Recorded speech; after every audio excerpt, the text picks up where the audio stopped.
Bueno, bienvenidos jóvenes estudiantes de Universidad Rural. Estamos viendo que ya están terminando de conectarse. Vamos a iniciar la grabación de la clase. Gracias.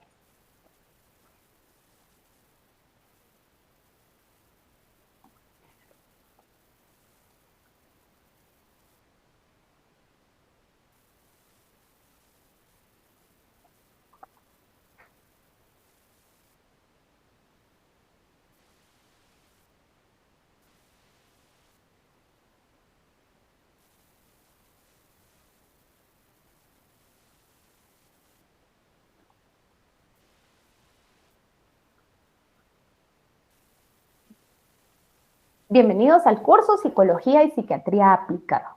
Este curso se identifica con el código FG 144 y el día de hoy vamos a desarrollar la clase número 4. El tema, de acuerdo al programa para esta clase, es tipos de conducta y vamos a entender cuáles son los trastornos de la conducta. Mi nombre es Mariana Girón y saben que para mí es un gusto ser parte de su formación profesional. Los invito, como siempre, a que hagan uso del correo electrónico fg144@urural.edu.gt y ahí puedan hacerme llegar sus dudas, sus comentarios, alguna sugerencia que tengan y cualquier aporte que sea significativo para el desarrollo y el contenido de estas clases. Les recuerdo que tienen hasta el día 8 de agosto para realizar su inscripción y su asignación oficial para que ustedes tengan acreditados de manera formal los cursos en el portal académico de la universidad, y esto lo hacen haciendo llegar a su sede el formulario F0306-2019-01 y debe de ir lleno y firmado tal como se les ha indicado antes del 8 de agosto. Acá pueden observar cuál es el formulario, ustedes ya saben cómo se llena y por favor háganlo llegar para no tener problemas con la asignación de sus cursos. El día de hoy, como objetivo de la clase, tenemos diferenciar cuáles son los tipos de conducta que existen y cuáles son los trastornos que pueden llegar a desarrollarse en esta misma conducta. Muchas gracias, Leonido, por su correo. Muchas gracias. Bueno, dicen que están ahí, que ya se observa bien la clase. Muchas gracias. Para entender cuáles son los tipos de conducta que existen y cuáles son los trastornos de la conducta, necesitamos saber primero qué es la conducta. Ustedes como estudiantes de Derecho entienden ya qué es la conducta, saben cuáles son los tipos de conducta que existen, porque desde la legislación ustedes conocen que hay una conducta que es voluntaria y una conducta que es involuntaria. De hecho, los delitos llegan a establecerse o a tipificarse a través del tipo de conducta que se está realizando. La conducta es el conjunto de respuestas por presencia o por ausencia que presenta un ser vivo en relación con su entorno o con el mundo de estímulos en el que se desarrolla. Y puede ser consciente, es decir, que se pretende hacerse, que se pretende o que se busca realizar esa conducta, o de manera inconsciente, donde la persona no se da cuenta de que está desarrollando una conducta o que no está desarrollando una conducta que tendría que haber realizado, y esto ustedes lo conocen como omisión. La conducta puede ser voluntaria o involuntaria. Y es aquí donde nosotros tipificamos las conductas o los actos delictivos como los delitos dolosos o culposos. Y entonces vemos que es algo doloso porque se pretendía realizar esa conducta. Y es un delito doloso cuando el resultado realmente ha sido previsto o cuando, sin perseguir ese resultado, pues el autor lo presenta como una posibilidad y realiza o ejecuta este acto. Y entonces ahí lo llamamos delito doloso. Y un delito es culposo cuando esta conducta no se buscaba, no se pretendía.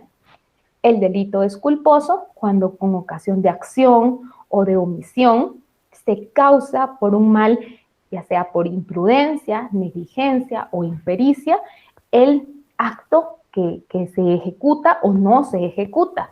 Y entonces aquí notamos nosotros que la conducta puede llegar a ser tipificada como un delito doloso o un delito culposo.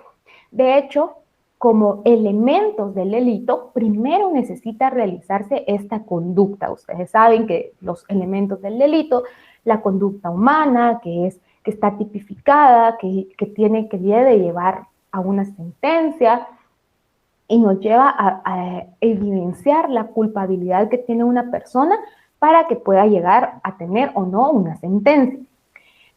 La etología es la ciencia que se ha encargado del estudio de estas conductas. Acá podemos ver cómo esta conducta puede ser estudiada desde el ser humano y desde la forma en la que los animales se desarrollan o no con los seres humanos. Vemos acá, por ejemplo, vamos a ver, tenemos el correo de alguien de ustedes que nos hablaba de la relación. Aquí está. Bueno, nosotros vemos cómo se ha estudiado el desarrollo o la teoría de la evolución a través del estudio de los chimpancés o de los gorilas o la relación que tiene el hombre con el mono. Ustedes creo que ya han estudiado esta teoría de la evolución. Bueno, y entonces, basados en la teoría de la evolución, el estudio que hemos tenido del comportamiento de los gorilas o de los chimpancés, perdón, nos permite evidenciar o lograr tener hasta comunicación con ellos. Si ustedes buscan información de este tema, vamos a lograr notar que hay humanos que logran comunicarse con los chimpancés a través de la lengua de señas. Y cómo es de interesante que un animal logre comunicarse con las personas a través de esta comunicación que ha sido utilizada para las personas sordas. Uno de sus compañeros nos comentaba de que la prueba de la evolución está en los genes de todos los organismos. De hecho, estamos relacionados, nos dice él, con los chimpancés de forma más cercana que con los gorilas. Y no es que descendamos de los monos, sino que descendemos de una rama de los primates, y él nos dice que somos primos, aunque no nos guste aceptarlo. En realidad es una teoría. Una teoría es una presentación de un estudio que no ha sido validado de manera científica, por lo tanto, pues no podemos aceptarlo a totalidad. Ustedes saben, la teoría del derecho, por ejemplo, fue presentada como un estudio antes de considerarse al derecho como ciencia. Y en el caso de la teoría de la evolución, nos comenta su compañero a través del correo, se afirma que todos los organismos vivos están relacionados con un ancestro en común, del que todos descendemos. Y ese parentesco universal de las especies se puede dibujar en el árbol de la vida, cuya verdad es una conclusión científica que supera cualquier duda razonable. Yo le agradezco muchísimo el aporte, me parece interesante que nosotros podamos llegar a conocer más sobre esta teoría de la evolución y podamos entender, como él menciona, que descendemos de los monos aunque no nos guste, dice él, o aunque no querramos aceptarlo.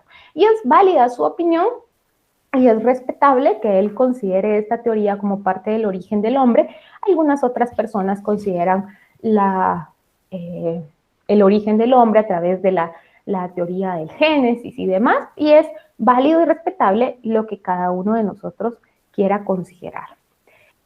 Y es acá donde tenemos que entender cuáles son los tipos de conducta que puedan llegar a existir. Se han estudiado 3.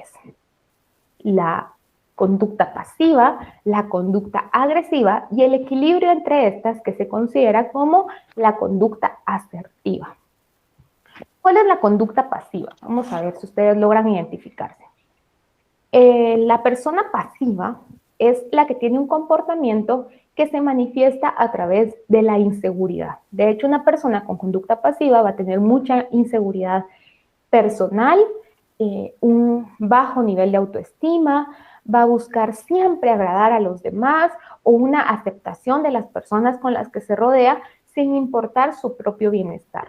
Una persona con una conducta pasiva va a buscar la manera de quedar bien con la gente a pesar de no tener los medios para hacerlo. Una persona pasiva, por ejemplo, es a la que fácilmente le prestamos dinero porque nos va a decir que sí, a la que le pedimos un favor y nos dice todo el tiempo que sí. Y entonces es alguien a quien generalmente se le vulneran sus derechos. porque no logra establecer límites. Y este tipo de conductas pues se puede establecer o evidenciar en la comunicación verbal también. Son personas que son muy tímidas, que tienen dificultad para hablar en público o para establecer relaciones sociales con el resto de personas en común o con quienes se relacionan. Las personas pasivas tienen una tendencia a culpar a los demás por las acciones que realizan de manera incorrecta, porque les da vergüenza aceptar que se equivocaron. Y se expresan mediante declaraciones indirectas de lo que a ellos les molesta. Entonces, ustedes han escuchado del término como charhabladas, ¿han escuchado eso? Bueno, pues son personas que de manera disimulada buscan que los demás entiendan lo que les molesta, pero no son capaces de decirlo claramente. Pueden llegar a ser deshonestos. Una persona pasiva trata de disimular una conducta que no fue correcta al ser deshonesto. Entonces oculta o minimiza o trata de esconder las conductas que él realizó que no eran correctas. Si se confunde en el trabajo, por ejemplo, prefiere buscar la forma de modificarlo para que no se note, para que no le llamen la atención o para que no se ridiculice. Y esto es pues parte del llegar a ser deshonesto. Evita todo el tiempo los problemas, el conflicto, evita las responsabilidades y pues se caracteriza mucho por tener inseguridad, por tener una tendencia a sentirse inferior y buscan siempre ser como dominados por personas con conductas agresivas. Buscan siempre la validación o el respaldo de personas que tengan conductas agresivas. Jóvenes, una persona pasiva va a ser aquella que fácilmente puede llegar a ser dominada, que fácilmente puede llegar a ser manipulada. Y es lamentable, pero encontramos a adultos, a profesionales incluso, con conductas pasivas. Ustedes van a encontrar abogados también que tienen una tendencia a tener conductas pasivas. Y bueno, vamos a ver entonces quiénes son las personas que manifiestan una conducta agresiva. Las personas que tienen una conducta agresiva se caracterizan porque tienen poco control de sus impulsos, porque tienen poco control de sí mismos, entonces realizan actos o llegan a ser hasta violentos incluso. Las personas agresivas hablan muy fuerte o hablan mucho, tienen una tendencia a gritar, necesitan sentir que dominan a los demás a través del volumen alto que tienen de su voz. Expresan sus pensamientos o sus opiniones sin filtro, sin importarle la relación que puedan llegar a tener con las personas, sin importarles cómo puedan llegar a hacer sentir a los demás. Una persona agresiva antepone su opinión o sus deseos antes de la opinión o los deseos de los demás. No le importa el vulnerar la integridad de otra persona, ya sea físicamente, pueden llegar a ser violentos, o psicológicamente, porque con sus actos agresivos pueden llegar a causar malestar en las demás personas con las que se relacionan. Las personas agresivas no toman en cuenta los derechos de los demás, no les importa, buscan solamente satisfacer sus necesidades o sus deseos sin importarle el derecho o la integridad de las demás personas. Actúan muchas veces desde el miedo o desde la inseguridad que tienen que no les gusta proyectar. Se muestran como personas seguras, como personas que no tienen ningún tipo de vulnerabilidad, no les gusta demostrar su fragilidad o el miedo que puedan llegar a tener, y es ahí donde lo disfrazan de esta agresividad que proyectan. Les cuesta muchísimo, a una persona agresiva le cuesta muchísimo escuchar o entender las necesidades que los demás puedan llegar a tener porque no le interesan, porque antepone sus deseos a los de los demás. Su objetivo siempre va a ser ganar y buscar su propio bienestar. Obviamente, pues el ser humano va a buscar siempre la forma de ganar o de obtener un bienestar o una ganancia de cualquier circunstancia que pueda llegar a vivir, Pero una persona con conducta agresiva no le importa pasar por encima de los demás para obtener esa ganancia que busca. Y generalmente sus relaciones interpersonales no son sanas, los vínculos afectivos que pueda llegar a desarrollar no son sanas y va a buscar siempre el relacionarse con una persona pasiva para poder tener control y dominio de esta. No quiere decir que el pasivo no pueda llegar a modificar estas conductas y que vaya a desarrollarse siempre de esta manera, o que el agresivo siempre vaya a ser una persona agresiva. Todas las conductas o las ideas o los pensamientos pueden llegar a ser modificados. De hecho, la psicología se fundamenta en eso y la creencia real de cada psicoterapeuta es considerar que el ser humano tiene la capacidad de cambiar aún o modificar el trastorno más significativo en su forma de vida. Y es ahí donde es importante que nosotros nos conozcamos y nos identifiquemos y sepamos si tenemos una tendencia a ser adultos pasivos o adultos agresivos y saber que esto nos está dificultando la forma de relacionarnos con los demás, la forma de desarrollar nuestra interacción o crear los vínculos afectivos con las demás personas y buscar la forma de lograr la asertividad.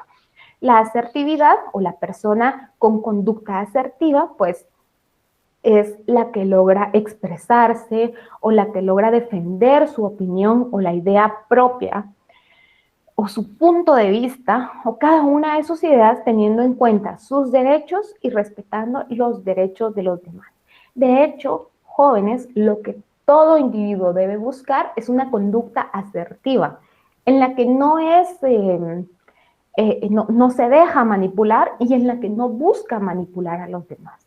Una conducta asertiva se logra conociéndonos a nosotros mismos y desarrollando niveles de inteligencia emocional. ¿Se recuerdan que en la clase pasada les recomendé un libro? Hoy les recomiendo este de inteligencia emocional. Ustedes pueden conocerse mejor a través de conocer sus emociones. Se han hecho estudios que aseguran que lo que permite que un ser humano tenga éxito en la vida no es el nivel de su coeficiente intelectual o el nivel de su inteligencia cognitiva, sino es el nivel de inteligencia emocional que maneja. Por ejemplo, los presidentes de Estados Unidos o personas que han destacado en la historia como astronautas o Gandhi o la Madre Teresa de Calcuta, son personas que han sido admiradas durante el desarrollo de la historia o la vida que ellos han llegado a tener. Y no es porque sean inteligentes a nivel cognitivo, sino es porque son inteligentes a nivel emocional. Y hay teorías que aseguran que el éxito en la vida va de la mano del desarrollo de nuestra inteligencia emocional. Y esta inteligencia emocional es la que nos permite tener una conducta asertiva, donde respetamos el punto de vista de los demás, y la asertividad fomenta la comprensión, fomenta la empatía y permite llegar a un punto en común, donde varios o donde todos o la mayoría estamos de acuerdo.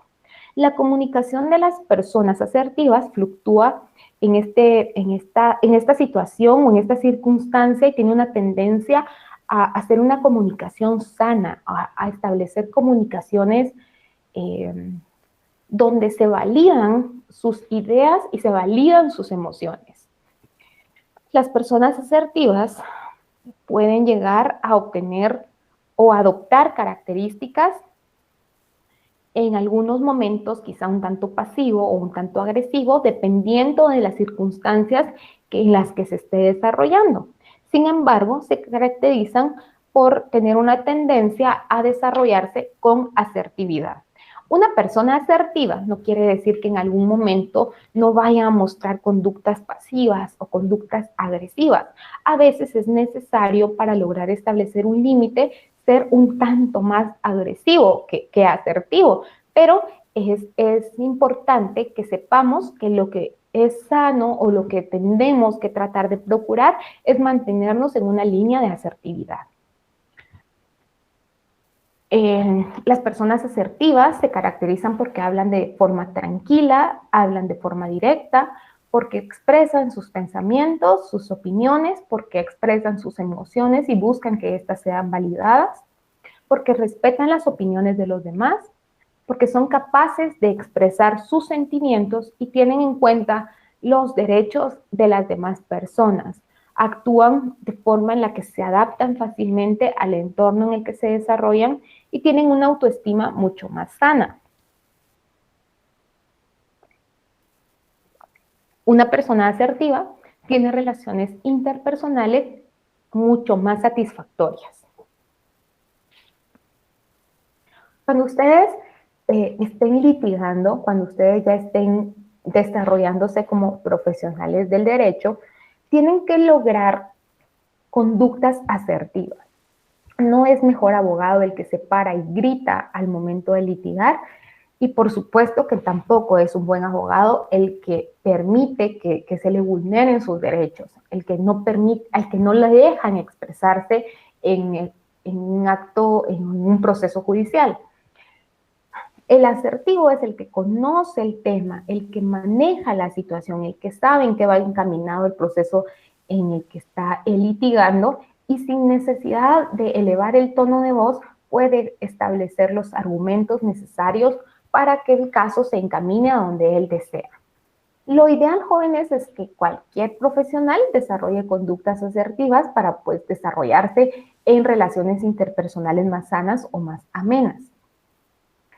Cuando hablamos entonces de qué es la conducta, y vemos que es el conjunto de respuestas donde hay presencia o ausencia de estímulos, donde podemos entender que la conducta es consciente o inconsciente, cuando sabemos qué es lo que se encarga del estudio de esta conducta y cuáles son los tipos de conducta que pueden que pueden existir, vamos a entender entonces qué es el trastorno en esta conducta. ¿Qué es un trastorno, jóvenes? Díganme ustedes, ¿qué entienden por trastorno? Hoy si no han recibido correos, ¿están conectados o no?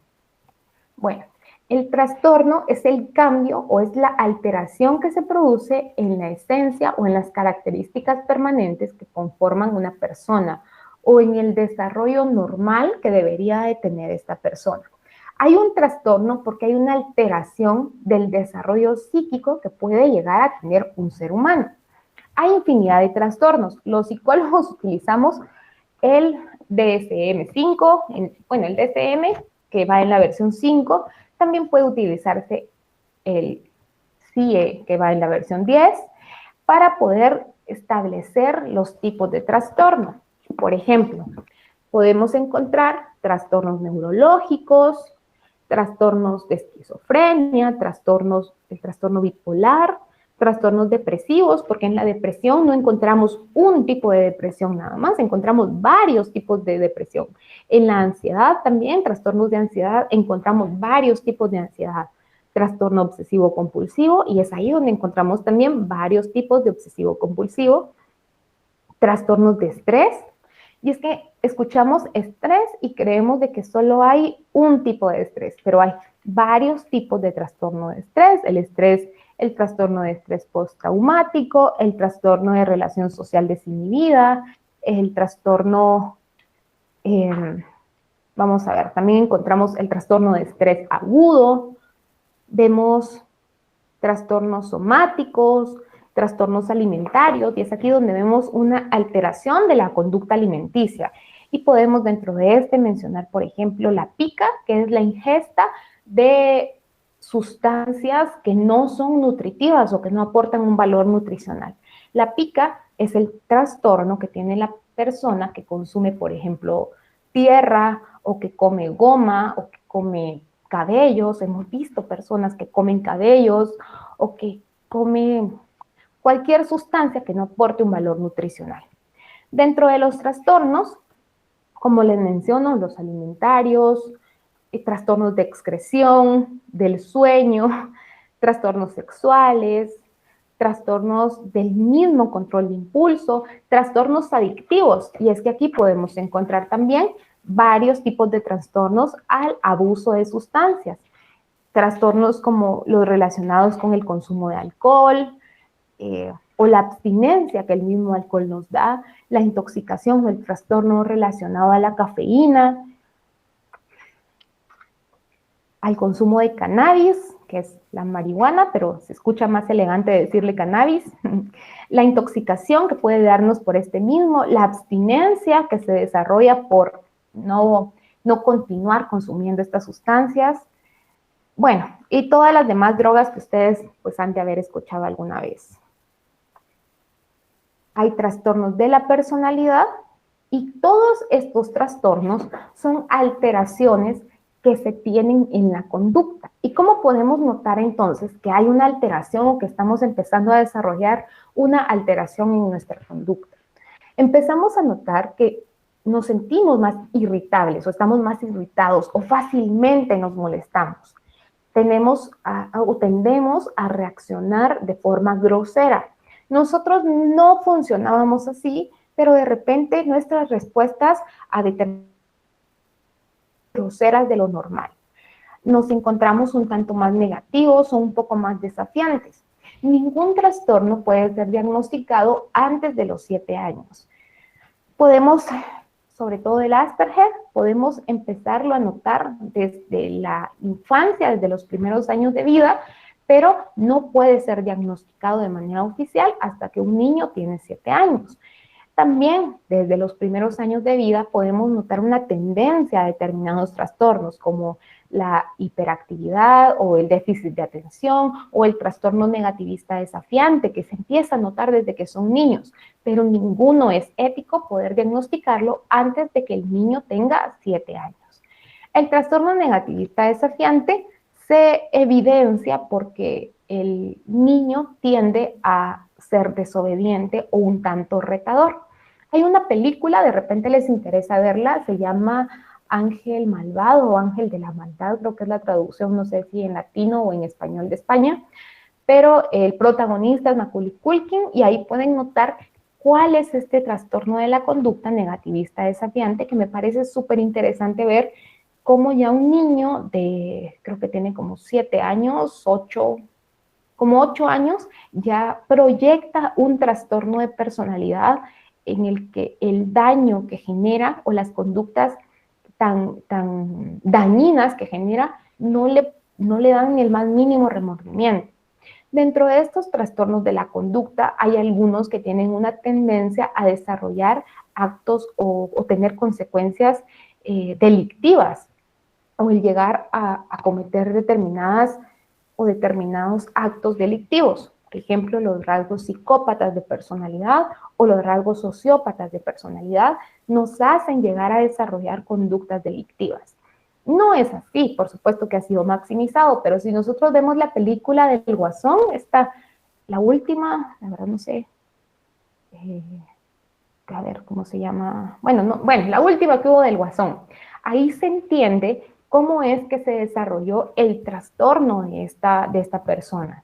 Él era un paciente medicado y de repente el Seguro Social no puede continuar dándole su medicamento y hay una alteración, cómo la sociedad lo ha vulnerado y no lo ha aceptado, cómo ha sido ridiculizado. Y no es que esto permita o esto nos haga validar las conductas que él desarrolla, pero nos hace entender cómo es que estos trastornos sociópatas o psicópatas tienen una tendencia a desarrollar actos criminales.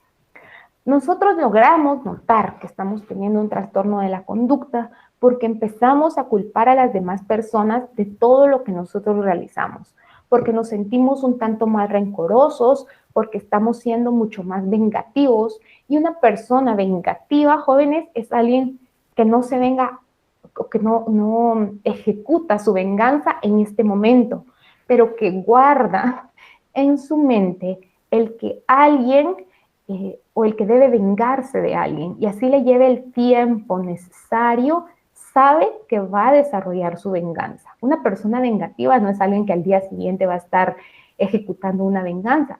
Una persona vengativa se toma el tiempo necesario para analizar la forma estratégica en la que va a desarrollar la venganza que va a ejecutar. Notamos también que hay un trastorno o que estamos empezando a desarrollar un trastorno en nuestra conducta porque tenemos tendencias o tendencia a desarrollar conductas crueles y no sentimos remordimiento. De repente podemos ver o sentimos placer de estas conductas crueles. Matan a un perrito, por ejemplo, y no nos causa esa sensación fea de ver que matan a un perrito, sino la disfrutamos. O cuando atropellan a un gatito, o estas personas que ustedes han visto videos que pueden hacerle daño a animales sin el más mínimo remordimiento, tienen o están teniendo una tendencia a desarrollar un trastorno de la conducta. Ya vemos esta crueldad sin remordimiento, no es parte de la naturaleza del ser humano. O también vemos que hay una tendencia a desarrollar un trastorno de la conducta cuando existe poca necesidad de sueño. Y no es que nosotros tengamos responsabilidades y no tengamos suficiente tiempo para dormir. Si ustedes se desvelan porque tienen exámenes o porque tienen que entregar informes en el trabajo, porque tienen juntas en horarios distintos o en otro país, o no sé, porque tienen exceso de responsabilidades y tienen que desvelarse, pero pasan el día con sueño, eso está bien, eso es normal.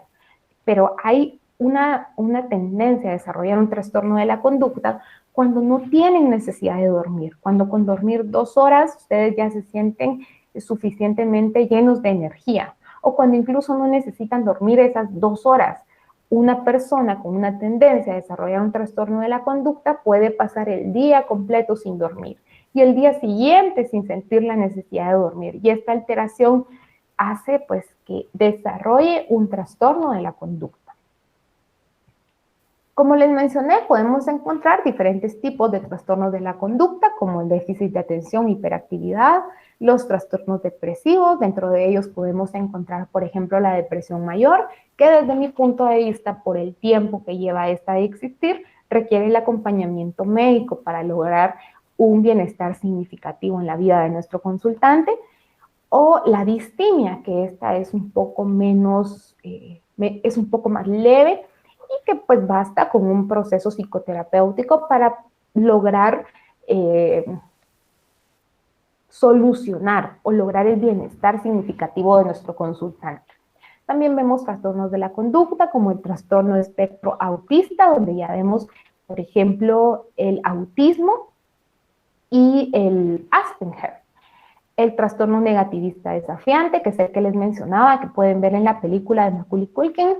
Los trastornos alimenticios, como la pica, la anorexia nerviosa, donde la persona no quiere tener ingesta de alimentos para evitar el exceso de calorías en su cuerpo, para evitar el subir de peso, por ejemplo, o el trastorno alimenticio, como es la bulimia nerviosa, donde la persona necesita, nosotros lo vemos, es común que vomiten o utilicen alguna especie de laxantes para eliminar la ingesta de estos alimentos. También vemos el trastorno dismórfico corporal, por ejemplo. Aquí es interesante notar que lo adquieren personas que no se encuentran conformes con su físico. Son personas, por ejemplo, que realizan muchísimo ejercicio y tienen exceso de músculos, unos brazotes y son así súper grandes y no están conformes con su cuerpo y sienten que no han llegado a la masa corporal que desean alcanzar. Y aquí notamos el trastorno dismórfico corporal. También lo poseen las personas que ya tienen este trastorno alimenticio de la anorexia nerviosa, ya están en un nivel físico súper delgado, ya que no es saludable y aún así se consideran estar en exceso de peso. También poseen el trastorno dismórfico corporal. Llegamos entonces a esta parte de preguntas para estudio. Ustedes ya saben, las 5 preguntas para la guía de estudio en su evaluación. La primera pregunta es: ¿cuál es el trastorno manifestado a través de la conducta alimentaria? La segunda pregunta: ¿cuál es el nombre del conjunto de respuestas por presencia o por ausencia que se presenta en un ser vivo en relación a su entorno o al mundo de estímulos? La tercera pregunta es: ¿cuál es el nombre de la ciencia que se encarga del estudio de la conducta? La cuarta pregunta es: ¿cuál es el nombre que recibe la conducta que implica la expresión directa de mis sentimientos, mis pensamientos y mis necesidades, respetando los derechos de los demás? Y por último, ¿cuál es el nombre que recibe la conducta que se manifiesta a través de la incapacidad para expresar con libertad lo que se siente o de emitir mi propia opinión? Les recuerdo nuevamente que tienen hasta el día 8 de agosto para realizar el proceso de inscripción y para hacer su asignación oficial en el portal académico de la universidad. Esto lo hacen entregando, obviamente lleno y firmado, el formulario F36-2019-01 antes de este 8 de agosto. Aquí pueden observar nuevamente cuál es el formulario y ustedes ya saben cómo se llena. Lo tienen que entregar en la sede donde están inscritos. Por favor, que esto sea antes del 8 de agosto para evitar problemas con su asignación. Les agradezco muchísimo su atención y les pido nuevamente que continúen cuidándose para evitar que sigamos propagando este virus. Ustedes como estudiantes ya tienen acceso a la vacuna, ya fueron entregados los listados de los estudiantes de la universidad para que puedan vacunarse en el centro de vacunación que les quede mucho más cerca. Los que ya tienen la primera dosis, los felicito y los invito a que estén pendientes de cuándo les corresponde la segunda. Y los que todavía no se han vacunado, por favor, asistan al centro de vacunación, pónganse la dosis de la vacuna, no importa la marca o el color, no importa a la que ustedes tengan acceso. Lo importante es que de alguna manera contribuyamos a disminuir los números tan altos que tenemos de personas contagiadas. Y la vacuna no quiere decir que no nos vayamos a contagiar, sino que al momento de llegar a contagiarnos no va a ser tan mortal para nosotros. Lo hagamos por las personas que ya se han enfermado y que su enfermedad los ha llevado a complicaciones mucho más severas, por respeto a ellos y por respeto a las personas que ya no están con nosotros debido a que fueron contagiados de este virus. Les agradezco mucho su atención. Nos vemos en la siguiente clase.